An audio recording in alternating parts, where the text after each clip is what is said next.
Hey, Liron here. One of the easiest ways to improve your watercolor results is to practice painting with watercolor as it should be done, with lots of water, okay? Now, I'm not telling you what your style should be like. I'm not telling you how you should paint.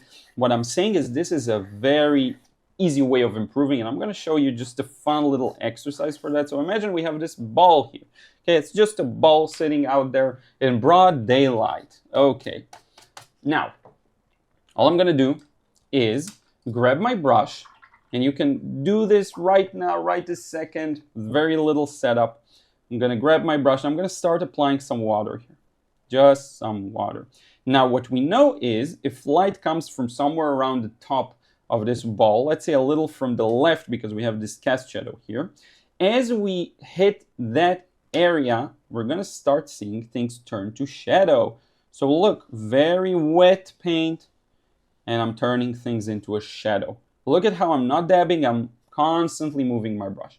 Now, as we reach what's called the event horizon, if you will, that's really where much less light can reach our imaginary ball. That's where we start getting the core shadow.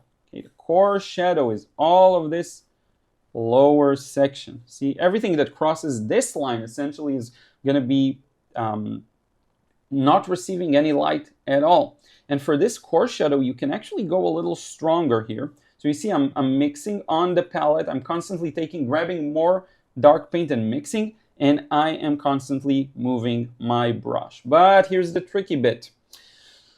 The floor, the ground, there's sunlight. Light hits back at that ball. So what we're gonna get, very simple, is reflections from the ground, and these tend to be a little warmer. So all of this lower right section, we're actually going to get back some light popping from the ground back onto our imaginary ball, making it lighter, slightly lighter, and also warmer.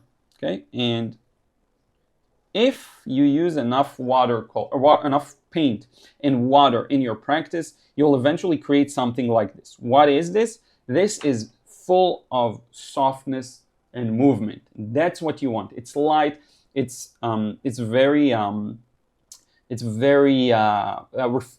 reflects the light from the paper, right?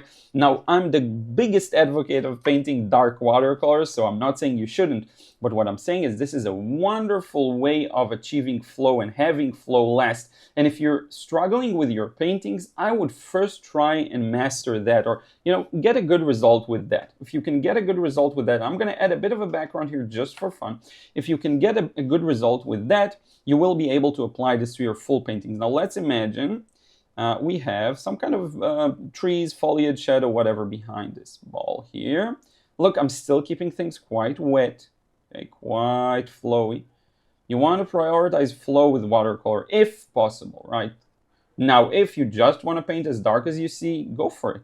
I mean, I do that all the time, but just in this instance, I do want to prioritize a bit more of the flow. And just to show you, once you add this contrasting background, it starts to give a bit more meaning to the light and dark here.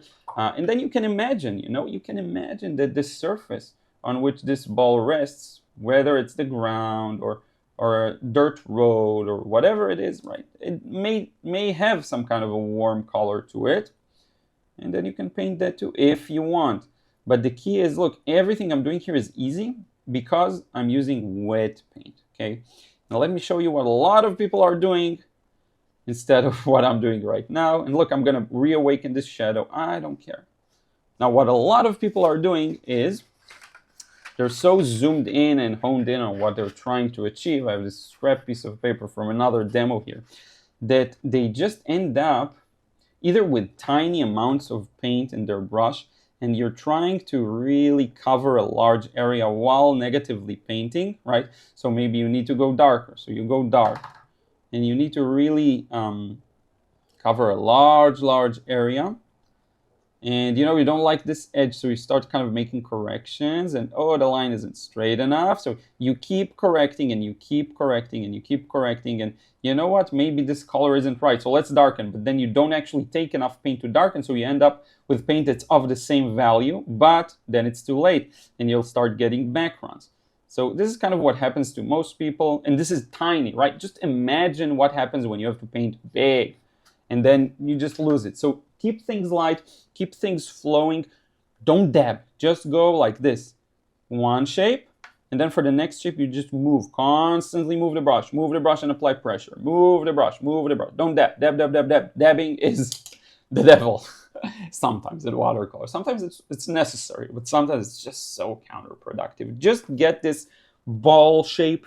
You can practice the technique of the wash, but you can also practice, what does light and shadow do? What's the color of shadows? That's something I'll talk about in an upcoming video real soon, like the color of the shadow. Many people struggle with this, and it's one of the most satisfying things to capture the color of a shadow right and have it work in the overall context, right? But here, you got a bit of a lesson on, okay, this is the point where it turns from light to dark. There is a gradual transition here too, because the ball gradually moves away from the sun, but there is definitely a line where that becomes more apparent. And then you get light reflected back from the ground, making the bottom warmer and lighter. And look at how beautiful the effects that were just created very naturally with the water and flow. Now extrapolate that over a more detailed process, over a process that does push things to be a little darker, and you get just beauty. You get watercolor beauty. I hope this quick tutorial was helpful. Let me know in a comment down below. If you want to receive credits at the end of the videos, check out Patreon. Really appreciate anyone who supports me over there. And if you want to dive deeper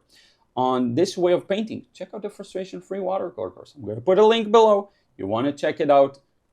Master watercolor flow and freedom. That comes first. After that, everything is open to you, and you can achieve whatever you want, whether that's realism, detailed paintings, impressionism, abstract, everything. Everything requires that initial freedom, and unfortunately, in today's modern world, we all lose that. We all get graded on stuff in school, we all learn that there is a right way and a wrong way, and we just forget that there is a way that is our way, and it's the way of freedom. I hope this was helpful. I'll see you in the next one.